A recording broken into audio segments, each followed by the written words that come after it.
جب دل مضطرب ہو اور خیال منتشر، سکون کی تلاش میں یہاں وہاں بھٹکنے سے کہیں بہتر ہے ذکر اللہ میں مشغول ہوا جائے۔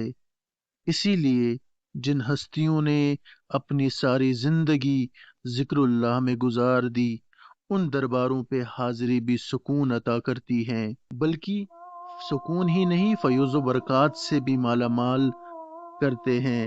اسی لیے میں آج اس دنیا کے شور و گل سے نکل کر ایسے ہی سکون حصول کے سفر پر نکل گیا، اور ہم سری نگر کے ایک علاقے شالیمار پہنچ گئے، جہاں حضرت میرکشا کاشیانی رحمت اللہ تعالی آرام فرما رہے ہیں۔ حضرت میرکشا کاشیانی رحمت اللہ تعالی علیہ اللہ کے بہت بڑے ولی تھے۔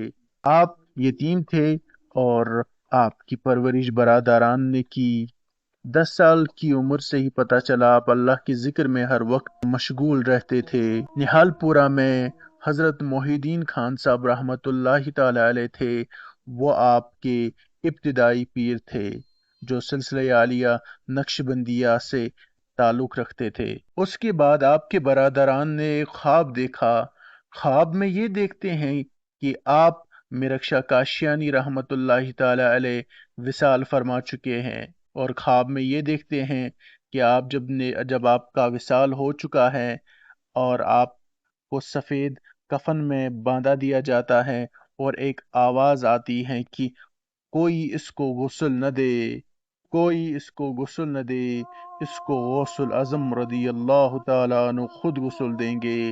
اور اسی کے ساتھ اچانک غوث الاعظم رضی اللہ تعالیٰ عنہ گھوڑے پر تشریف لاتے ہیں، اور ان کے ساتھ 4 صاحب ہوتے ہیں، اور وہ 4 صاحب آتے ہیں اور غسل دیتے ہیں اور لے جاتے ہیں کفن باندھ کر۔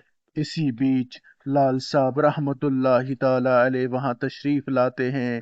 لال صاحب کا اصل نام عبد القادر رحمت اللہ تعالی علیہ ہے۔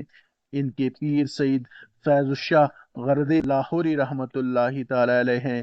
یہ 12 سال ان کے روزے مبارک پر جھاڑو دیتے رہے۔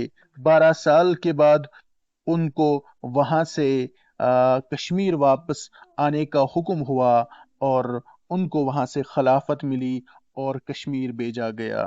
یہاں آ کے انہوں نے فیض تقسیم کیا، لوگوں کی اصلاح شروع کر دی، اور ان کے جو خلیفہ تھے ان کا نام عبد الشاہ قدوس رحمت اللہ تعالی علیہ تھے، جو ان کے خلیفہ تھے۔ لال صاحب رحمت اللہ تعالی علیہ نے اپنے خلیفہ کو فرمایا، یہ جو میری وراثت ہے وہ ابھی پیدا نہیں ہوا ہے، وہ سید کاشیانی کی ذریت میں سے ہوگا، پھر وہ یہی پہنچتا ہے۔ لال صاحب رحمت اللہ تعالی علیہ کا وصال ہو جاتا ہے، خلیفہ کو وصیت فرما کے رکھتا ہے، یہ جو خلافت اور مسند نشینی ہے یہ سید کاشیانی کا حق ہے۔ پھر بہت وقت کے بعد لال صاحب رحمت اللہ تعالی علیہ خود صاحب رحمت اللہ تعالی علیہ کو خواب میں آ کر فرماتے ہیں، جاؤ فلاں محلے میں رہتا ہے، جاؤ اسے بتاؤ۔ اسے خود صاحب رحمت اللہ تعالی علیہ خود جاتے ہیں سید میرکشا کاشانی رحمت اللہ تعالی علیہ کے پاس، اور ان کو یہ فرمان سناتے ہیں۔ یہاں تک سید میرکشا کاشانی رحمت اللہ تعالی علیہ ایک بزرگ نے ان کو جنگل میں بند کر کے رکھا تھا، وہ ان کو شہر آنے نہیں دیتا تھا۔ جب بہت دفعہ میرکشا صاحب رحمت اللہ تعالی علیہ نے ان سے کہا کہ مجھے شہر جانے دو، پھر حضور غوث الاعظم شیخ عبد القادر جیلانی رضی اللہ تعالی عنہ خواب میں تشریف لاتے ہیں اس بزرگ کے، اور اسے فرماتے ہیں اس کو کیوں بند کر کے رکھا ہے، اس کی ضرورت ہے۔ پھر وہ بزرگ سید میرکشا کاشیانی رحمت اللہ تعالی علیہ کو چھوڑ دیتے ہیں۔ حضرت میرکشا کاشیانی رحمت اللہ تعالی علیہ کو اللہ نے بہت اونچا مقام عطا فرمایا تھا۔ 5 سلاسل کی تعلیم حاصل تھی، 5 سلاسل کی اجازت حاصل تھی، قادری، چشتی، کبروی، سہروردی، نقشبندی، اور نقشبندی ان کا پہلا سلسلہ تھا جس سے انہوں نے اپنے روحانی سفر کا آغاز کیا۔ ہر سلسلے کی تعلیم کرتے تھے۔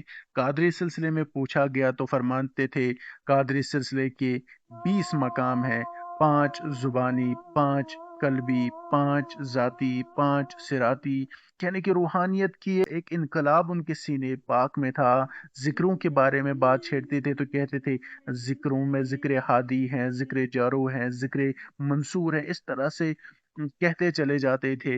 اور جو علم اور روحانیت کا سمندر آپ کے سینے میں تھا، وہ خود فرماتے تھے، آپ رحمت اللہ تعالیٰ علیہ خود فرماتے تھے کہ لوگ میرے پاس دنیا کے معاملات کے حوالے سے آتے تھے، اللہ اور اس کے رسول علیہ الصلاۃ والسلام کی قرب کے حوالے سے لوگ نہیں آتے تھے۔ پھر میں اگر کسی کو ذرا سی توجہ دیکھتا تھا کہ اس کو اس طرح توجہ ہے، اور میں اس کو نوازتا جاتا تھا، اور ان کا جو گھر کا خرچہ تھا، حضرت سید میرک شاہ صاحب رحمت اللہ تعالیٰ علیہ قرآن کی آیتیں لکھتے تھے اور وہ دکانداروں کو دیتے تھے، جو اس کا وہ ہدیہ دیتے تھے اس سے اپنے گھر کا خرچہ چلاتے تھے۔